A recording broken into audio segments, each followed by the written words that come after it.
प्यारे सज्जनों, सभी मनुष्यों की श्रद्धा उनके अंतःकरण के अनुरूप होती है।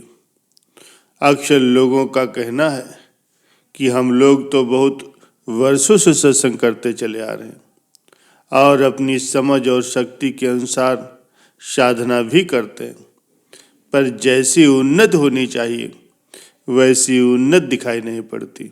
इसका क्या कारण है? हम लोगों की उन्नति कैसे होगी?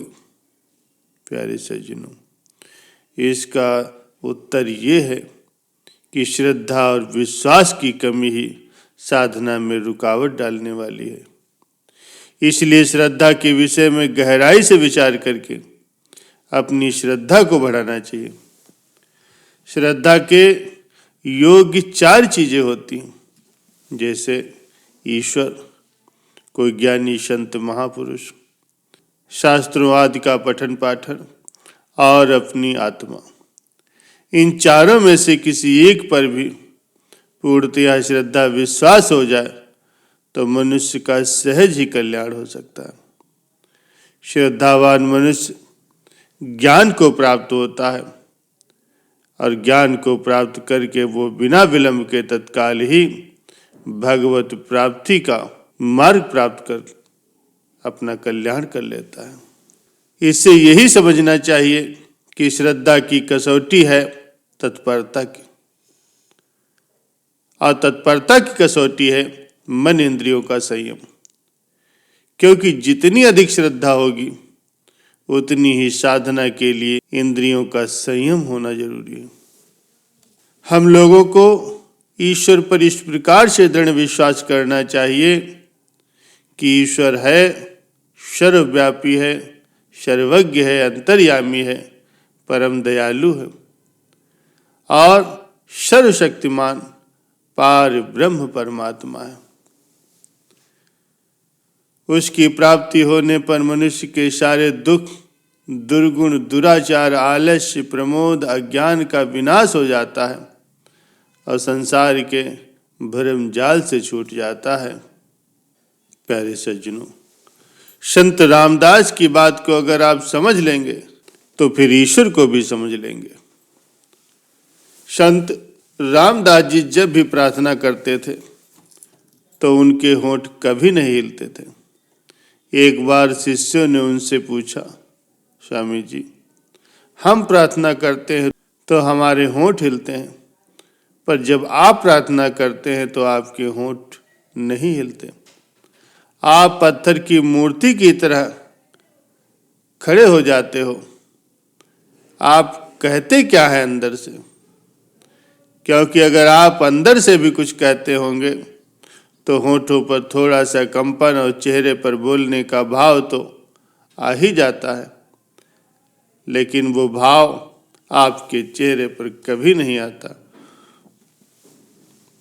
संत रामदास ने उत्तर दिया, मैं एक बार राजधानी से गुजर रहा था और राजमहल के सामने द्वार पर मैंने एक सम्राट और एक भिखारी को खड़ा हुआ देखा। उस भिखारी के शरीर पर फटे चीथड़े कपड़े थे। उसकी देह जर्जर थी, जैसे बहुत दिनों से उसे भोजन न मिला था। बस आंखें ही दियों की तरह जगमगा रही थी। बाकी जीवन तो जैसे सब तरफ से विलीन हो गया था। वो कैसे खड़ा था, ये भी आश्चर्य की बात थी। लगता था कि अब गिरा कि तब गिरा। सम्राट ने भिखारी से कहा, बोलो तुम क्या चाहते हो? उस भिखारी ने कहा, महाराज, अगर आपके द्वार पर मेरे खड़े होने से मेरी मांग का पता आपको नहीं चलता तो मुझे कुछ और कहने की जरूरत ही नहीं है। मैं द्वार पर खड़ा हूं, मुझे देख लो। मेरा यहां होना ही मेरी प्रार्थना है। संत रामदास बोले, उसी दिन से मैंने ईश्वर की प्रार्थना बोलनी बंद कर दी।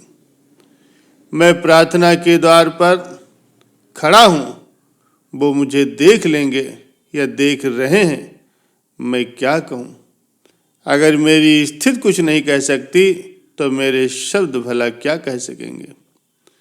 अगर वे मेरी स्थिति नहीं समझ सकते तो मेरे शब्दों को क्या समझेंगे। इसलिए भावपूर्ण विश्वास ही परमात्मा की याद के सच्चे लक्षण हैं, और फिर कुछ भी मांगना शेष नहीं रह जाता। आपका उनके प्रति पूर्ण विश्वास होना ही, आपका उनकी प्रार्थना में होना ही पर्याप्त है। प्यारे सज्जनों, जब मनुष्य का उस सर्वशक्तिमान अंतर्यामी परम दयालु परमात्मा पर भक्ति पूर्वक प्रत्यक्ष की भांति श्रद्धा और विश्वास हो जाता है,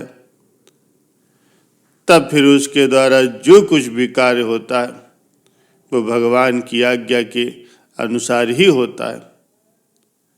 अखिल ब्रह्मांड में जो कुछ भी जड़ चेतन स्वरूप है वो समस्त ईश्वर से पूर्ण है।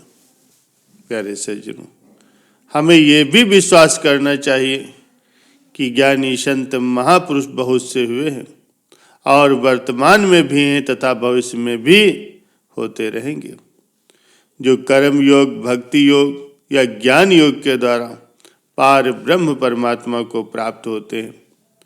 वे महान उच्च कोटि के ज्ञानी संत महापुरुष समझे जाते हैं। जो कर्म योग के द्वारा महापुरुष हुए हैं उनके लक्षण इस प्रकार से गीता में बताए गए हैं। भगवान कहते हैं कि हे अर्जुन, जिस काल में भी मनुष्य अपने मन में स्थित संपूर्ण कामनाओं को भलीभांति त्याग देता है और आत्मा से आत्मा में ही संतुष्ट हो जाता है, उस काल में वो स्थिर प्रज्ञ कहा जाता है। दुखों की प्राप्ति होने से जिसके मन में किसी भी प्रकार का उद्वेग नहीं होता, सुखों की प्राप्ति में भी जो सर्वथा निष्पर्ष रहता है, जो राग भय और क्रोध से रहित है, ऐसा मुनि स्थिर बुद्धि का कहा जाता है। ऐसे लक्षण जिसमें हो, ऐसे ज्ञानी संत महापुरुषों के आचरणों का हमें तुरंत ही अनुकरण करना चाहिए। उनकी आज्ञा के अनुसार श्रद्धा और भक्ति पूर्वक चलने पर अविवेकी अज्ञानी मनुष्य का भी कल्याण निश्चित होता है।